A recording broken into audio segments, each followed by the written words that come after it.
Kawula sumangkaaken dumateng pranata adicara ing siang menika kangge hambukani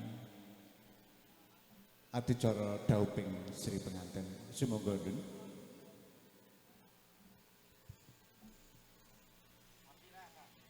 Den sesepuh bini sepuh aji sepuh ingkang pono ing pamawas saha lebda ing pitutur ingkang tansah kawula bekteni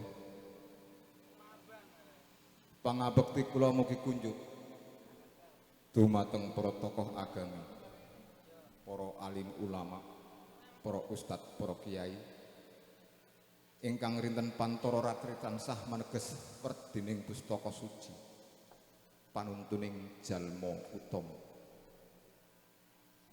Pangabekti kula mugi katur dumateng prayai agung manggala manggalaning praja satriyaning nagari ingkang pinaka dados pandam panduming para kawula dasih. Kang kinurmat ingkang hamengku karsa panjenenganipun Bapak Suyut dalah panjenenganipun Ibu Lilis Kurniati ingkang satuhu kinurmatan. Boten katalumpen dumateng para rawuh kakung Sumawana Putri dalah panjenenganipun keluarga ageng saking Medan ingkang satuhu cunduk ing karsa. Mekaten ugi dumateng Kadang Sutresna Werda Muda Madya Tumaruna ingkang satuhu bagya mulya.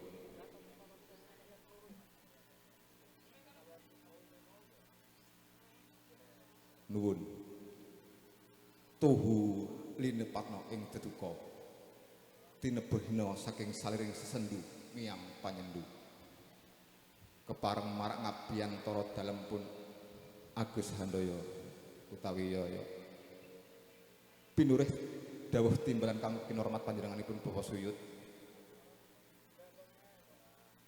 pinurih babat rantaman laksita adicara ing ari kalodhangan punika.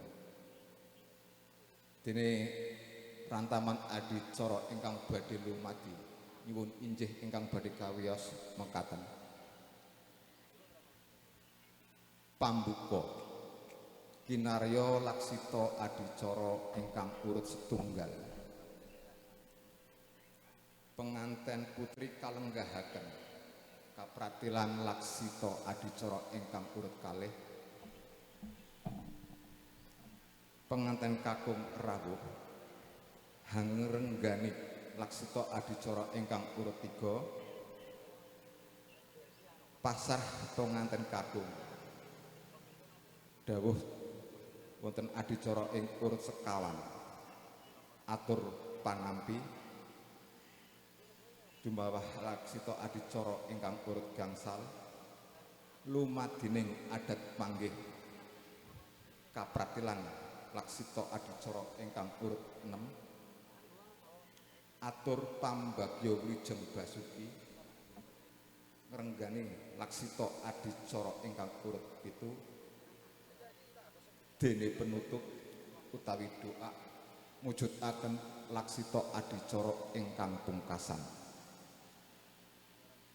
ingkang menika praswa gati ngurmasi panjenengan kula jejering titah pramila sumangga nuwun adicara ingkang urut setunggal binaka kanthi maos kalimat tahmid binisan bikalina alhamdulillahirabbil alamin.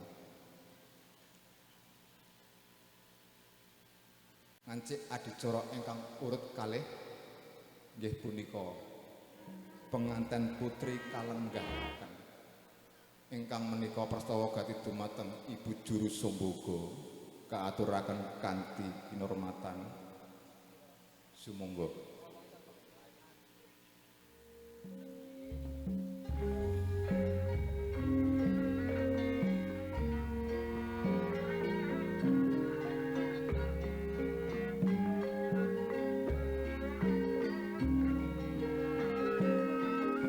Hanjrah ingkang puspita arum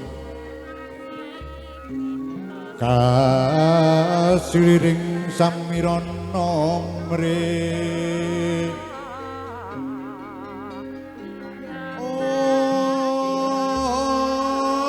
Om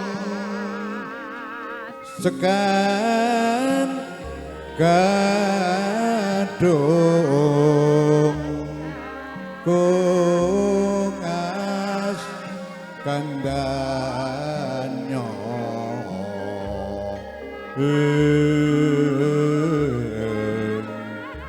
mawe raras renaning driya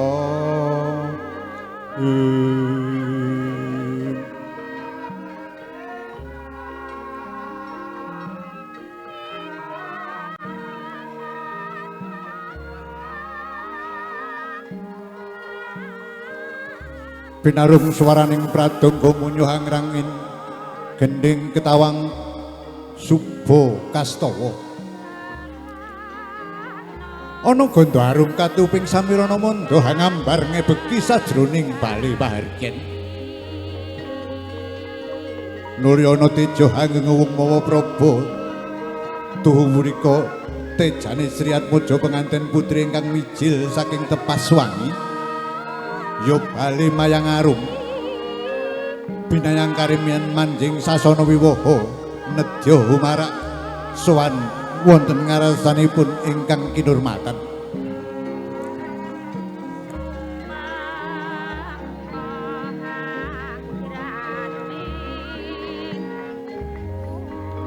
sampating busana hangimba busananing Prameswarinata tinon saking Mandrawa apyor mompyor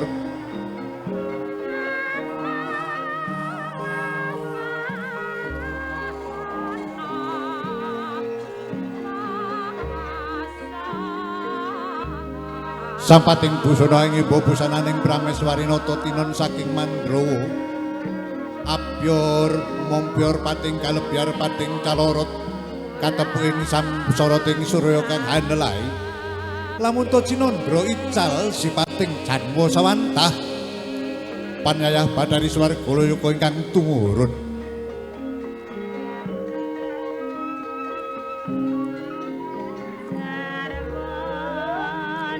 amuncang kanginan anggene rumaksana membat madya lumikanging warih melok ing wadana sumunu gilar kadya kencana binabar prapteng madyaning sasana pahargyan kagiat kagoro kang apindha sita resmi dene uninga sangganing para tamu kagung sumawana putri ingkang sampun kebak berhamblabar ngepaki sajroning bali pahargyan marma tumandu ing raos ingkang dat tumanem ing kalbu yayah linobong jroning wardaya kelem karoban memanis ingkang tuhu tan kawawa cinitra ing ukara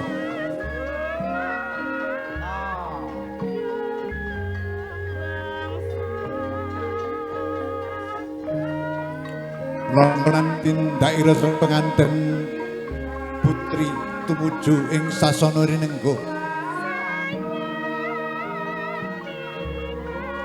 kinandeng astane mring Rama miwah Ibu Pratandha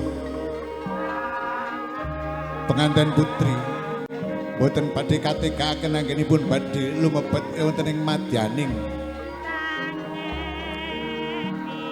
kulawarga agung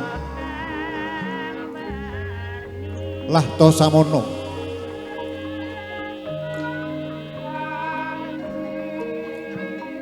prapteng bunggian kang tinuju dening pangantining penganten putri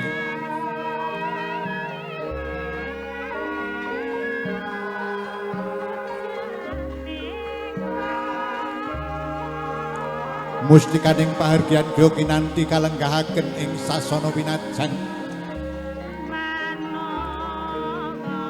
angrantu rawing jejaka kang dadya gegantelaning nala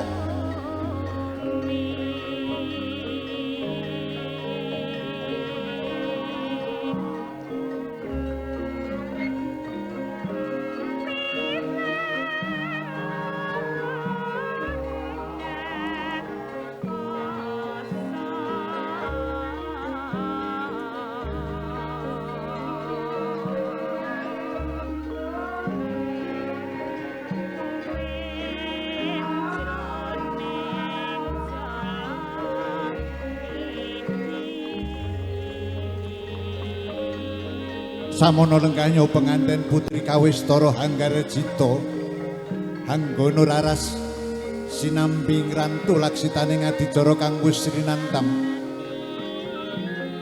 pinunggal kang winursinta ing kawi sinigek kang dadya pocapane.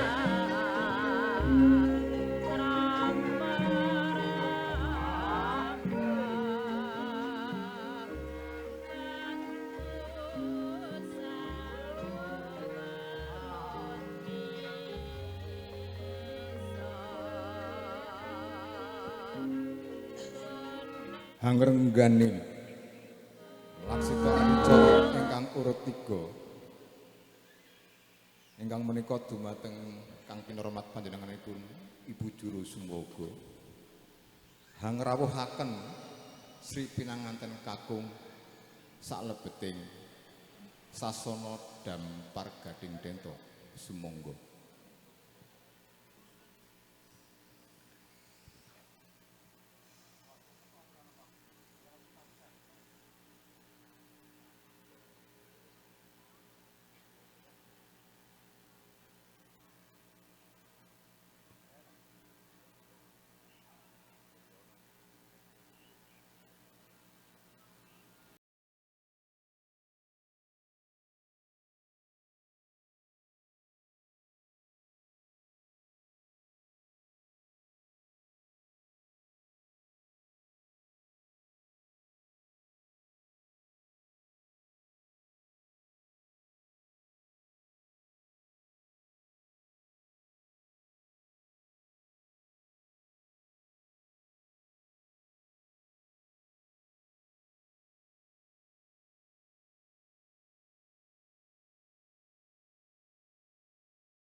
Sri pinanganten kakung kandhek lampahnya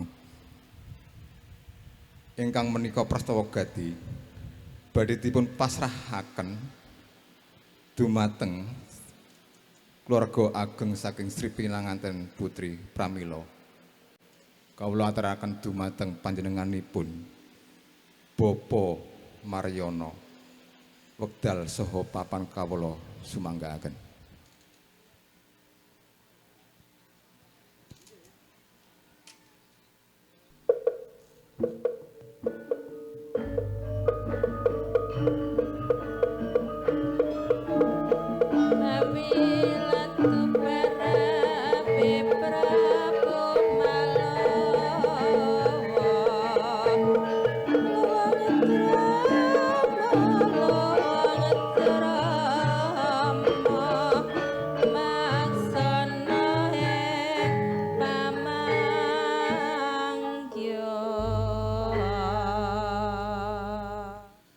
Assalamualaikum warahmatullahi wabarakatuh.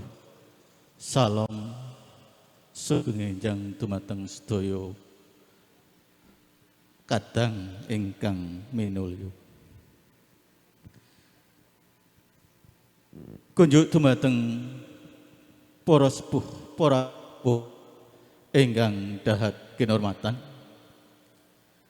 Kunjuk Bapak Lurah Dusun Tegal Asri Rimba Bujang. Ugi sedaya jonjang krawatipun ingkang tansah pantes nampi pakurmatan. Kunjuk dumateng Bapak Suyut dalah keluarga pun bahagia mulya. Kunjuk dumateng para rawuh kakung mewah putri ingkang kinurmatan, langkung rumiyin sumangga kula lan panjenengan angunjukaken ros puja lan puji syukur dumateng Gusti Maha Agung ingkang sampun pinaringan makinten-kinten karahmatan. Salah setunggalipun nggih menika nikmat sehat saengga kula lan panjenengan saged makempal wonten pahargan menika kanthi kalis lir sambikala boten wonten alangan setunggal punapa. Amin ya robbal alamin. Shalawat kairing salam mugi tansah kalimpahaken dumateng junjungan Nabi Agung Muhammad sallallahu alaihi wasallam ing pangajap benjang ing yaumul kiamah. Kula lan panjenengan dipun akeni umatipun ugi pikantuk saking syafaat beliau. Amin ya robbal alamin. Dumateng para rawuh kakung mewah putri ingkang tansah kalormati, langkung-langkung dumateng Bapak Suyut tiyang sekeluarga. Ugi dumateng Bapak Ustadz Karim Udin pinangka talangaturipun basa saking Bapak Suyut tiyang sekeluarga. Ing mriki kula pinangka talanganipun saking Ibu LS Boru Marat Mata Nari saking tlatah Medan. Ibu Boru mboten saged matur piyambak saking bingahing manah. Pramila Ibu Boru masrahaken dumateng kawula inggih menika masrahaken pinanganten kakung ingkang nami Ronald Januari Martua Manurung. Dumateng ngarsanipun Bapak Suyut dalah Ibu Lilis sekeluarga. Wondene lampahipun ing wau pinanganten kakung kula jabel saking Bale Palereman kadherekaken sedaya kaluwarga sowan wonten dalemipun Bapak Suyut wonten ing pahargan menika kanthi lis kalir sambikala ten wonten alangan setunggal punapa. Amin ya robbal alamin. Ingkang salajengipun Ibu Manurung Salam taklim dumateng Bapa Suyut yang sekeluarga kanthi waosan Assalamualaikum warahmatullahi wabarakatuh. Ingkang salajengipun ing mriki kula pinangka talanganipun bapa utawi ibu manurung inggih menika masrahaken pinanganten kakung ingkang nami Ronald Januar Martua Manurung. Sumangga anggula wentah ugi dipun alajengaken rut rerencaning adicara ingkang sampun lumampah utawi ingkang badhe lumampah. Kula pasrahaken dumateng Bapa Suyut ingkang lumantaran Bapak Ustadz Karimudin ugi adicara sak candhaipun. Mugi-mugi adicara ing sak mangke tansah manggihi rahayu selamat boten wonten alangan setunggal menapa amin ya rabbal alamin. Mekaten ingkang saged kula aturaken mbok bilih wonten atur kawula ingkang boten meranani penggalih panjenengan sedanipun langkung-langkung dumateng Bapa Suyut dalah tiyang sekeluarga. Kula nyuwun agunging sih samudra pangasami wasanane atur wabillahi taufiq wal hidayah. Wassalamualaikum warahmatullahi wabarakatuh.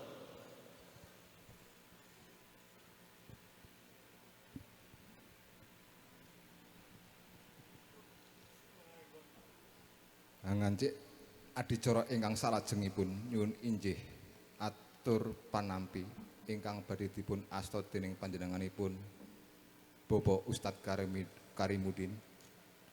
Wekdal saha papan kaaturaken kanthi kinurmatan sumangga. Assalamualaikum warahmatullahi wabarakatuh. Salam sejahtera kepada Tuhan Yang Maha Esa yang telah melimpahkan karunia-Nya kepada kita semua. Semoga menjadi bekal hidup kita di dunia hingga akhirat. Amin.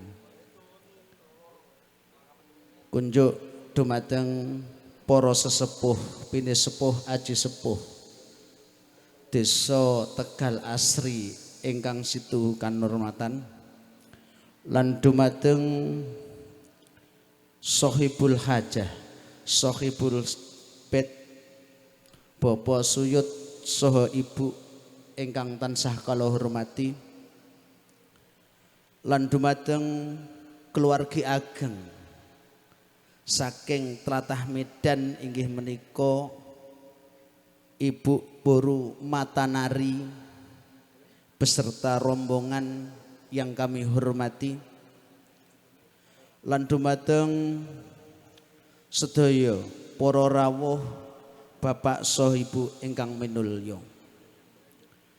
Keparenga matur kawula jumeneng ing ngarsa panjenengan sedaya nyuwun sekedhik wekdalipun kawula dados talang aturipun Bapak Suyut saha ibu sepindah ngaturaken sembah nuwun ingkang tanpa upami wabil khusus saking keluarga Ibu Boru Matanari saking Medan ing mriki minangkani Sohibul Hajah, Sohibul Bed ngaturaken agunge pangapunten ingkang sak kathah-kathahipun mbok pilih anggenipun paring panghormatan papan palenggahan saha pasugatan ingkang boten meranani ing penggalih panjenengan sedaya atas nami keluarga ageng Bapak Suyut nyuwun agunge pangapunten ingkang sak kathah-kathahipun.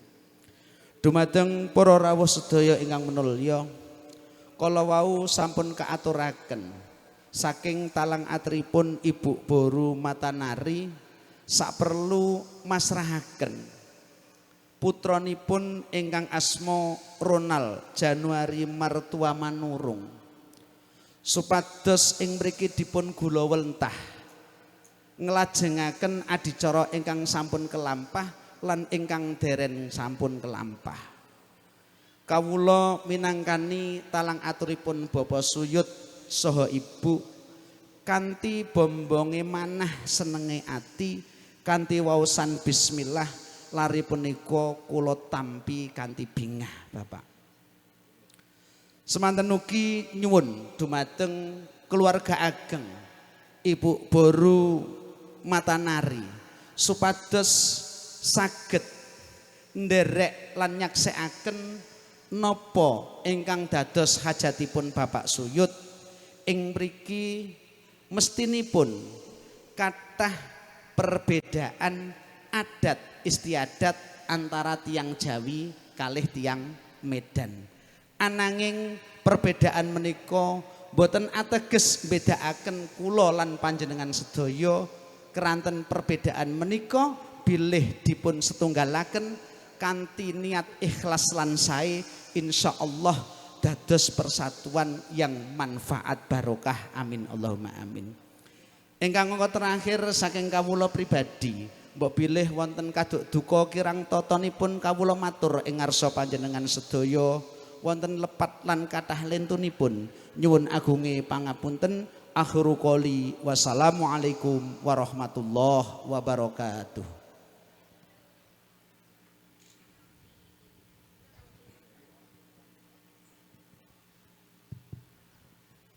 Hangrenggani laksita adicara ingkang salajengipun nyuwun injih lumadining adat panggih ingkang menaka prastawa gati dumateng Ibu Juru Sumbaga dalah panjenenganipun Bapak Dalang Bapak Wardaya kawula aturaken kanthi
saya caket anggene lumaksana penganten putri mewah kakung prapteng hungyan kang tinuju nulya penganten kekalih apagut tinggal tempu ingkang catur nitra kang linambaran budi luhur satemah nuwuhaken daya pangaribawa sanalika rebah betenging kasmara saksana kumlawe astane penganten putri Sri Hambalang Gantal mring ingkang kakung winastan gondang kasih Datan saranto penganten kakung Gantyo hambalang gantal mring penganten putri kang winastan gondang tutur.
Samono Sri penganten sarimbit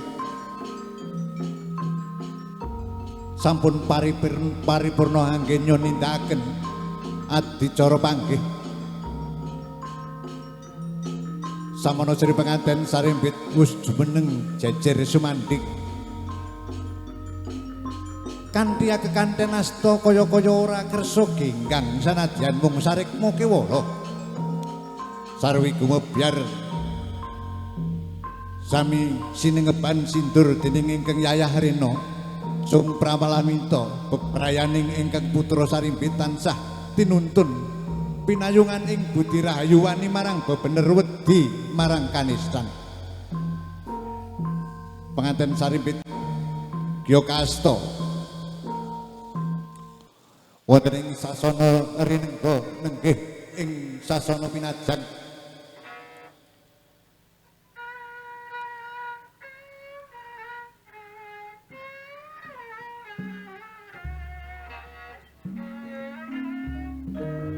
lon-lonan tindak ira tumuju ing sasana rinengga nenggih risang penganten sarimbit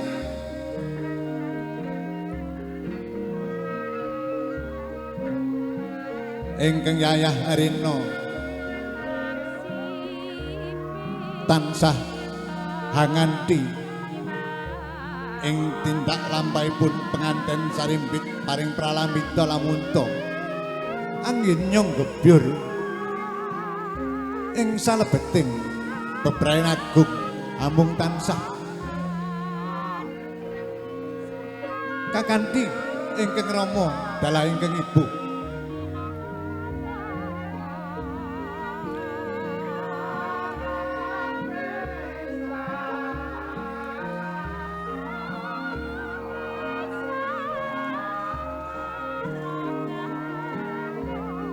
sampun minggah ing sasana ringgo Sri penganten sarimbit go kalenggahaken ing sasana ringgo kursi pinajan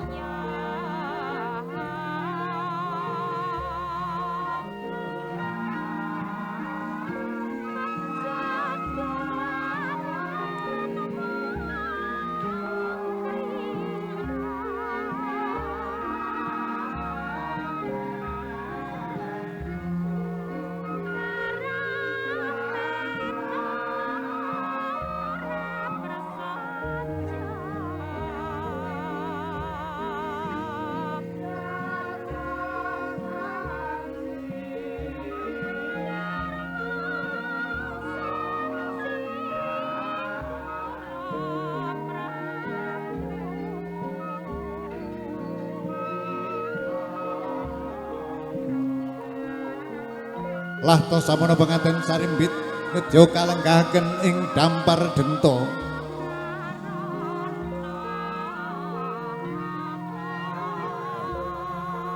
Sri penganten sampun lenggah ing sasana mulya suka ing driya risang penganten sarimbit ginanda ing wardaya kadya puspita candrane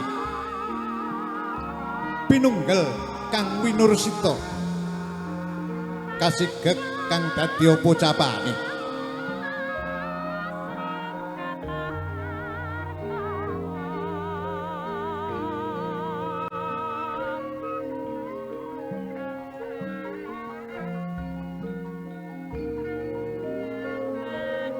sausnya lenggah kanthi satata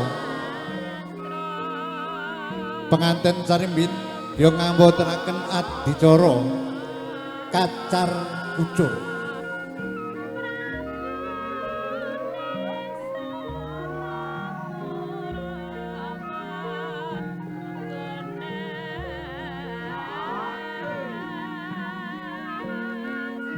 sakebyar katalika wawus ngancik adicara kacar kucur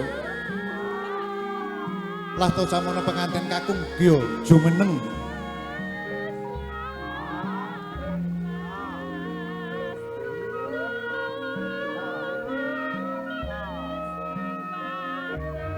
penganten laki-laki tegak payah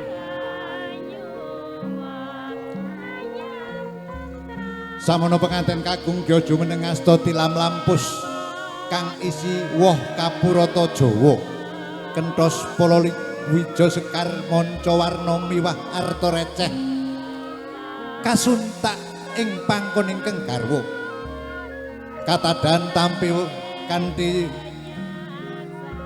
sindur awarni rekta minangka kangge pralambang tanggel jawabing priya nyektosipun priya minangka tetungguling kulawarga darbe jebahan anyangkepi sandang boga pring kulawarga tampa kaya kacang kawak deli kawak jagung kawak woh jenar arta pralambang boga wastra miwah hartaka mugi risang penganten ing tebe kacekapan sandang boga syukur bagi kasinungan kasugihan lamun to kaparingan kasugihan saged lumeber mring para kadang sentana tetangga miwah ing sesami-sami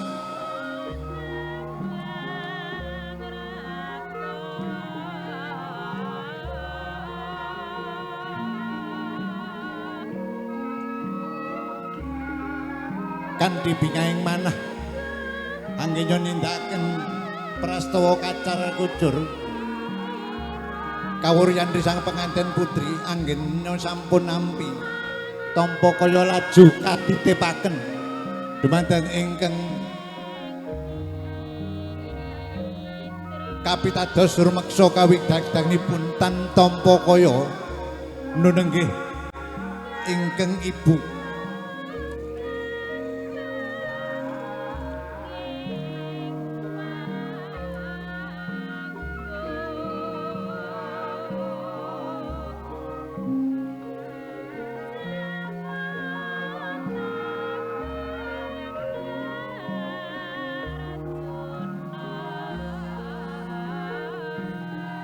Paripurna nitipaken tampa kaya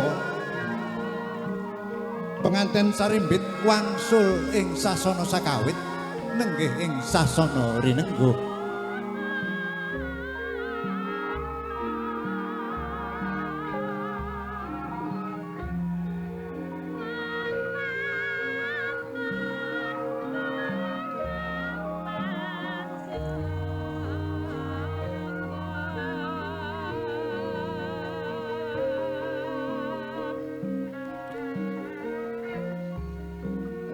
Paripurna anggenyo nindakaken adicara kacar kucur kalajengaken adicara dahar kembul. Dahar wis ngarani kembul bebarengan. Kaprah lamun to sinebat nedha sesarengan.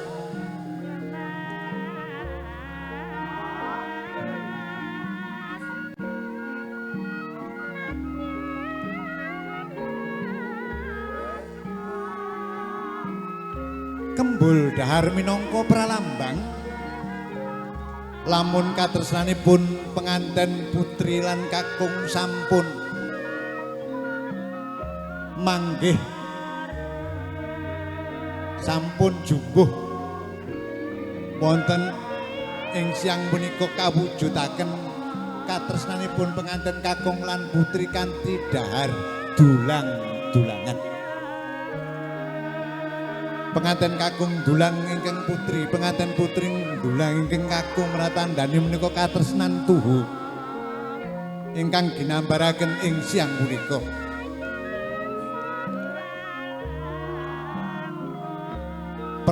Pralambang manggih sih kasutresnan penganten kakung putri jumbuh kang ginayuh sayek saeka kapti sembodo kang sinedya. Rengganing basa ngaten sinebat manunggaling karsa marganing mulya. Pusnya paripurna anggenyo dahar kembul penganten sarimbit ya ngawontenaken adicara ngunjuk toya wening.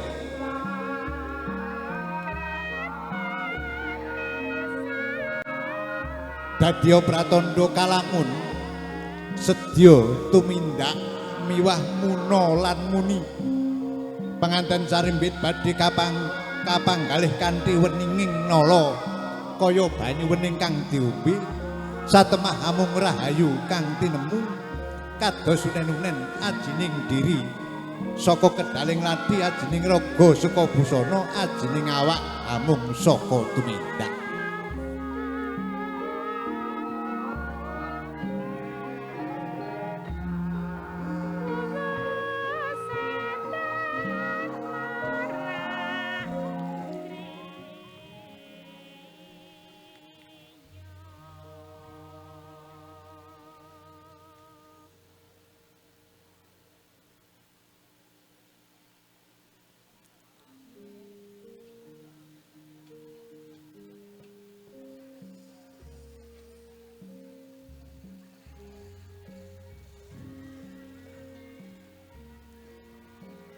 Bab menika pangertosan enggal kangge kula minangka atur nderekaken tangging penganten.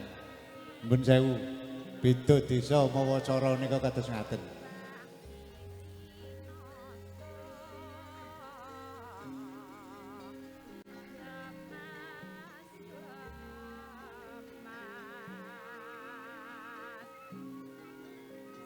menawi kapirsanan saking kawontenan anggenipun jejuing ingkung sanyata ingkang gadah rejeki akeh kok sing lanang nyatane oleh akeh luwih gedhe nggih nanging sedaya kala wau tansah bebaki wonten ing siang menika.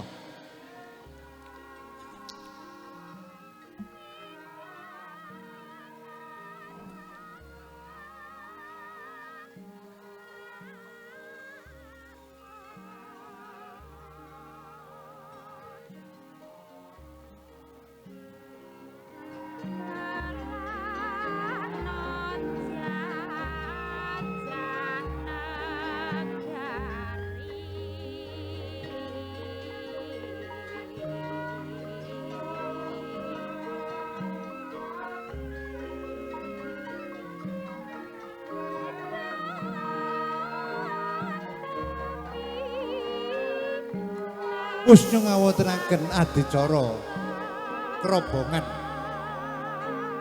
mila kalajengaken penganten sarimbit badhe caos pangabekti nenggih badhe sungkem ing kersanipun ingkang para pinuti.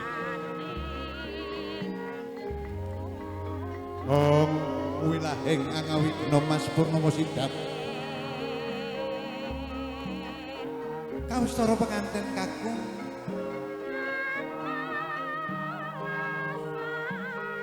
kawistara penganten kakung sampun jumeneng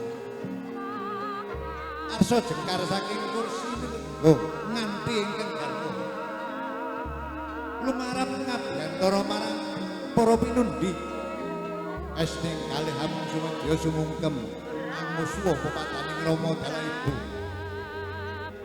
tung kepengasta sumembah ing jengku kanan wadana tumungkul kadya kanjening Pantala sarwi gumatur. Duh Rama Ibu sembah kula kunjuk lan ugi hamung nyadang dhateng berkah miwah pangestunipun Rama Ibu sarta anggen kula mangun bebrayan tansah manggya kanugrahan kabegjan lan kamulyan saking Gusti ingkang Maha Welas lan Asih. Bocah dupi sinungkeman padenira ingkang Rama Dalah Ibu sanalika brol kaya dineres wijining kang punang maspo nganti kaya mutiara rinunce candrane lir sendal mayang jroning kalih awit sumedoting wardaya datang bangkit sinayuban eling-eling durung suwe anggone ngopeni minangka si jabang dene samengko wis diwasa arep mangun kulawarga kanthi kebak raos sih sutresna giya ing elus-elus pamidanganira penganten putri aris wijiling pangandika donggir anakku kang pangedhak tresnani duk kalaning isih cilik sira dak kegudang yen dewasanira bisa kawengku ing satriya tama kang bisa hangayomi jiwa raganira ing samengkungan pitutuk ing delane mula ing kalunggahan iki saiba lenggo bungae ngatinipun apa dene kekudanganku wis dadi kasunyatan kang mengkono kir lelungsen tak bapak kali kan tidak sunake kamurahaning Gusti Kang Maha Agung uga pangestuning Rama Ibu pindha ilining narmada muga anggenira palakrama bisa tuwuh ngrembaka nganti tumekening kaki nini ya nggih ya kawusa nampi sing Rama Dalah Ibu ingkang datu mamengkal busanalika Sri penganten angles kekes kadya linanasan pepayune anggo ngalumpruk pindha kapuk sapanduratan pono ing panoningrat sekedhik tantar pikar katomah jegrek lir tugu sinukarta eling-eling risang penganten wis wiwit timur mila tansah ginunggung ingulik miring pepoyaning kautamen mila ambung sakedhaping nitra wus bangkit musadaning ana ing nala nadyan nandhang Sukawa nanging cekap sinamudana dupi wus paripurna anggenya sumungkem pangabekti dhateng Rama Ibu tumunten agentosan anggenira nyuwun idi pangestunipun ingkang Ibu saking Rama Ibu manuruk nadyan kirang pono baboso nanging ing glalegat sampun mangertos bilih Rama dene penganten kakung Mimbah Putri sumedya sowan nyuwun idining pangestu supados kasembadaning sedya anggenipun mangun kulawarga tansah pinayungan ing Sing Gusti.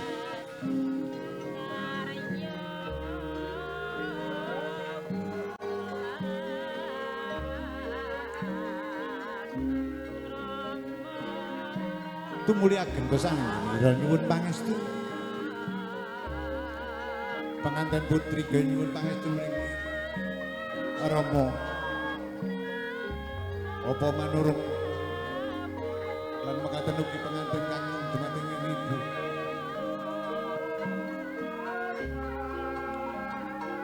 dupi wis paripurna anggenya sungkem ngaturaken pangabekten dhateng Rama Ibu tumunten kanthi kebak tata lan kasusilan sumbositaning putra dhateng tiyang sepuh jumangkah lon-lonan arsa kundur hanglengkahi damparinengga ingkang kasastra sarwa edi lan peni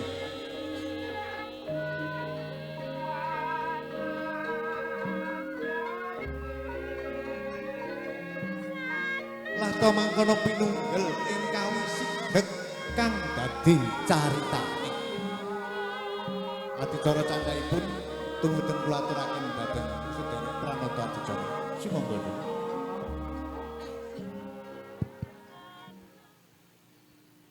nuwun kula nuwun paripurnaning adicara adat panggih kalajengaken nyuwun inggih adicara salajengipun nggih punika atur pambagya wilujeng basuki ingkang badhe dipun asta dening panjenenganipun Bapak Ustadz Karimudin wekdal saha papan kaaturaken kanthi kinarmatan sumangga. Assalamualaikum warahmatullahi wabarakatuh. Salam sejahtera kita aturkan kepada Tuhan Yang Maha Esa yang telah melimpahkan karunia-Nya kepada kita semua. Amin. Dumateng para sesepuh pini sepuh haji sepuh ingkang mindulya lan dumateng sahibul hajah ingkang insyaallah paling berbahagia inggih menika keluarga ageng Bapak Suyut saha Ibu Lilis ingkang kawula hormati. Salah mencet. Lan dumateng keluarga besar Ibu Boru Matanari dari Medan yang berbahagia. Lan dumateng sedaya para rawuh Bapak saha Ibu ingkang minulya. Sepindah monggo kita lahiraken raos syukur kita sedaya dumateng Zat ingkang Maha Masesa. Mugi-mugi kanthi niat kita sedaya kanthi niat ikhlas saking keluarga Bapak Suyut so Ibu Matanari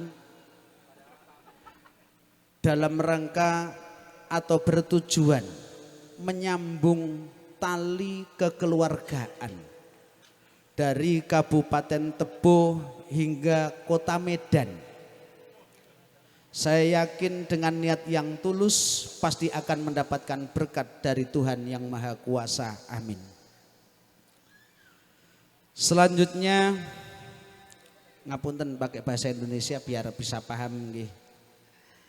Kami di sini selaku wakil dari keluarga besar Bapak Suyut dan Ibu Lilis menghaturkan ribuan terima kasih kepada keluarga besar Ibu Boru Matanari dari Medan yang telah menyempatkan waktunya, menyempatkan tenaganya untuk datang ke tempat kami yang tujuannya adalah mengikat hubungan kekeluargaan yang bukan hanya untuk sementara tapi untuk selama-lamanya. Oleh karena demikian, selaku keluarga besar Bapak Suyut dan juga Ibu Lilis, di sini tidak bisa memberikan penghormatan yang layak, wabil khusus kepada keluarga besar Ibu Boru Matanari, dan mungkin pelayanan, penyambutan yang kurang berkenan di hati Bapak dan Ibu atas nama keluarga besar Bapak Suyut, mohon maaf yang seagung-agungnya. Yang selanjutnya ucapan terima kasih kepada lingkungan Desa Tegal Asri RT 06, 05 dan juga ada yang dari 04, khususnya Dusun Margosari yang tak terhingga yang telah ikut membantu keluarga besar Bapak Suyut. Insya Allah sudah ada yang mulai dari seminggu yang lalu membantu meringankan beban dari keluarga Bapak Suyut. Di sini atas nama keluarga Bapak Suyut dan Ibu Lilis tidak bisa membalas apa-apa, hanya membalas doa semoga jerih payah Bapak Ibu dan juga lingkungan setempat mendapatkan balasan yang setimpal dari Tuhan yang Maha Kuasa. Amin. Yang selanjutnya dimohon kepada keluarga besar Ibu Boru Matanari untuk bisa mengikuti acara yang telah diselenggarakan mulai dari yang sudah terlampaui atau yang akan dilampaui untuk bisa mengikuti adat istiadat kami. Bapak Ibu mohon maaf, mungkin jelas adat kita berbeda, tapi tujuan kita tetap sama, yaitu kita mengikat hubungan kekeluargaan untuk selama-lamanya. Karena kita akan berdampingan, kita ini makhluk sosial yang pastinya akan membutuhkan orang lain untuk bisa hidup di dunia ini. Dan terima kasih juga kepada wabil khusus Bapak Dalang ini dan juga Bapak pengacara yang saya sendiri kadang asli orang Jawa, Bu. Kadang ada yang nggak paham juga. Karena bahasa Jawa tingkatannya bermacam-macam. Ada ngoko, ada kromo inggil dan seterusnya. Tapi untuk mereka bapak-bapak dalang pastilah sudah pakarnya bahasa Jawa dari lingkungan kita. Yang terakhir mohon doa restunya kepada semua Bapak Ibu, mudah-mudahan Saudari Woro Yudianti dan juga Ronald Januari Martua Manurung yang insya Allah sebulan yang lalu telah sah baik menurut agama kita, agama dan keyakinannya, dan juga sah menurut negara. Mereka berdua sudah menjadi suami istri yang insya Allah mendapatkan berkah dari Tuhan yang Maha Kuasa. Amin, Allahumma amin. Dan tak lupa, monggo istilah bahasa kami menjadi keluarga yang sakinah, mawadah, warrohmah, mendapatkan rizki yang manfaat barokah, duwe anak berah, ya solih, solihah. Nah, Ibu yang terakhir nggak paham, Bu, ya. Punya anak yang banyak, Bu, yang baik-baik, maksudnya begitu. Dan yang terakhir dari kami pribadi, apabila ada tutur kata kami yang mungkin bisa menyinggung hati Bapak Ibu tidak ada niat sedikit pun untuk hal itu. Maka kami selaku manusia biasa mengaturkan maaf yang sebesar-besarnya. Akhirul qouli wassalamualaikum warahmatullahi wabarakatuh.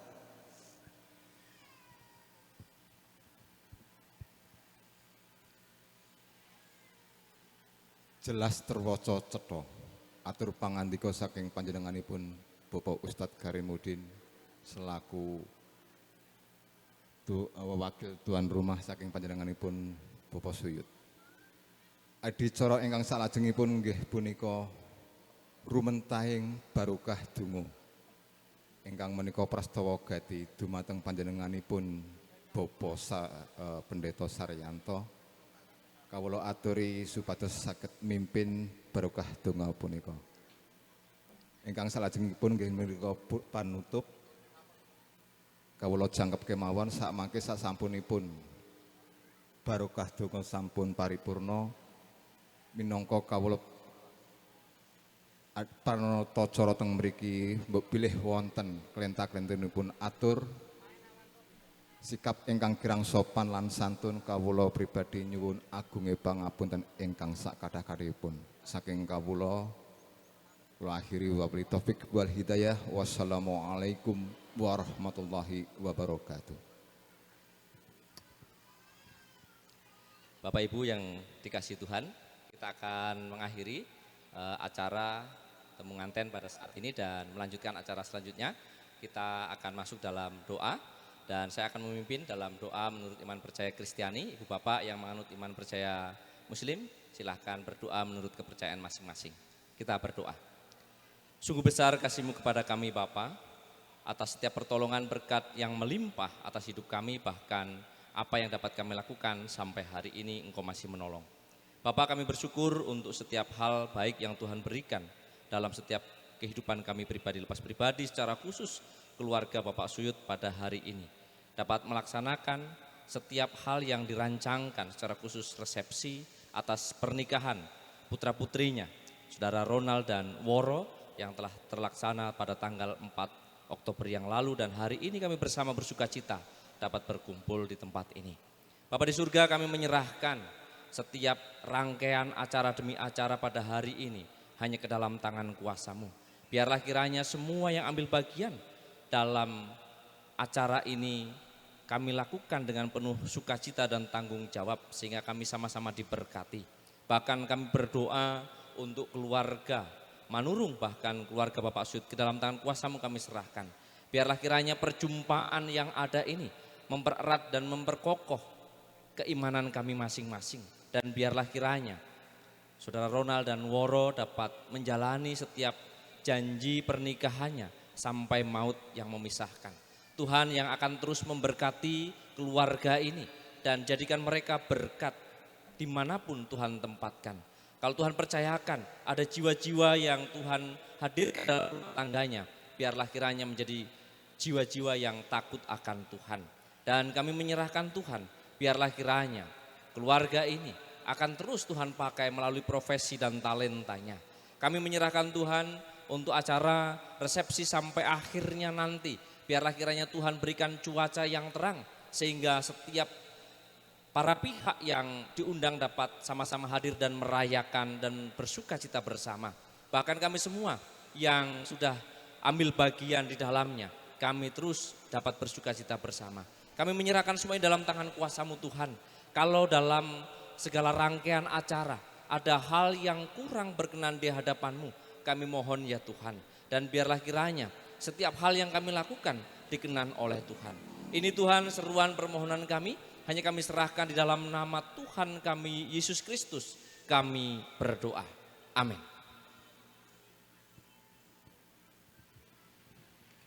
Nuwun kunjuk para sepuh mirah para pemudin, para tamu kakung Sumawana Putri ingkang sampun pono ing saliwing.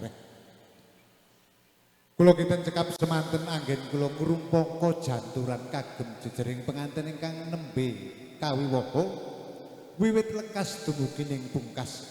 Dene wonten pangalembana utawi panyarwe kasumanggaaken dumateng jengandika para lenggah. Pramila damar manjung cinupet Jenang sela wader pari sesonderet apuranto yen wonten lepat kawula. Saderengipun kawula tutup wonten pariwara kala wau ambo bilih Bapak Suyut sampun nyamektakaken daharan wonten ing prasmanan pramila para tamu lan para lenggah dipun suwun mundhut dahar piyambak-piyambak wonten ing prasmanan ngantos dumugi lan sak sekecanipun. Mekaten sumangga para sepuh ngrumiyini tindak wonten ing prasmanan mundhut piyambak kalajengaken para mudha. Saking kula nuwun kawula nuwun. Dhateng grup orgenipun monggo minggah paringa iringan kangge dahar mugi kados ingkang dipun kersakaken nyemangkaken. Nuwun.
Kembali kami sampaikan keinginan dari keluarga besar Bapak Suyut agar keluarga baik dari Bapak Manurung ataupun keluarga besar dari Bapak Suyut silahkan berfoto sembari yang lain kepada Bapak Ibu semua. Bapak Suyut sudah menyediakan untuk makan siang di hari ini, dipersilahkan untuk mengambil makan masing-masing. Demikian yang bisa kami sampaikan. Terima kasih. Dan selanjutnya kepada grup organ tunggal kami serahkan waktu untuk mengiringi makan pada siang hari ini dan selanjutnya. Matur nuwun.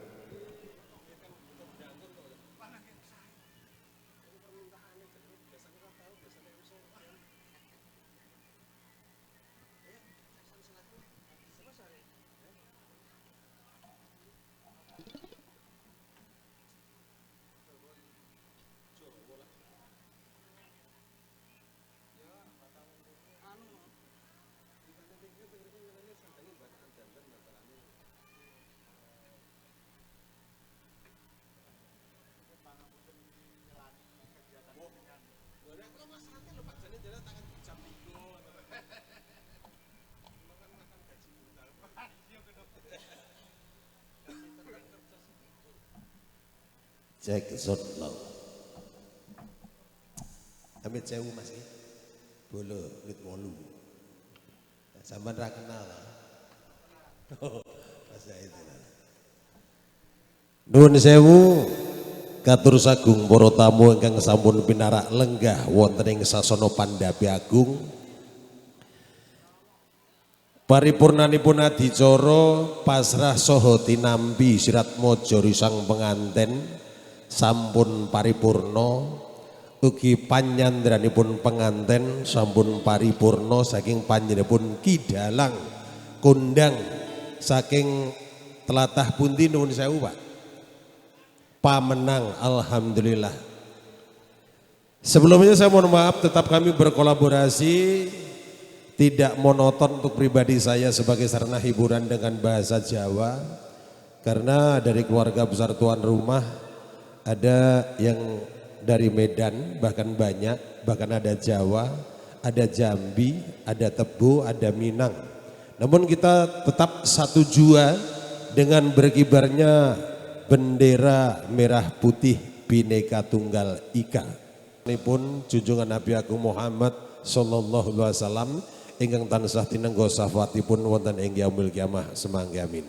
Namun kembali ucapan selamat berbahagia buat Mbak Woro Yudianti Borumata Nari SPD yang sudah ijab dan habul, tepatnya berlangsung di kediaman mempelai dengan Mas Ronald Januari Martua Manurung. Semoga Anda hidup sukses, rukun, bahagia, sejahtera sampai di akhir hayat. Sebelum gebrak nuansa panggung, satu kebersamaan bareng Diva Music, Diva Pelaminan juga menunggu dari 3 darah cantik yang siap menghibur panjenengan semua. Izinkan dalam satu momen kebersamaan kami nuwun sewu kawula cobi kanthi setunggalipun lakon-lakon campursari untuk menjadikan satu momen kebersamaan di hadapan tuan rumah.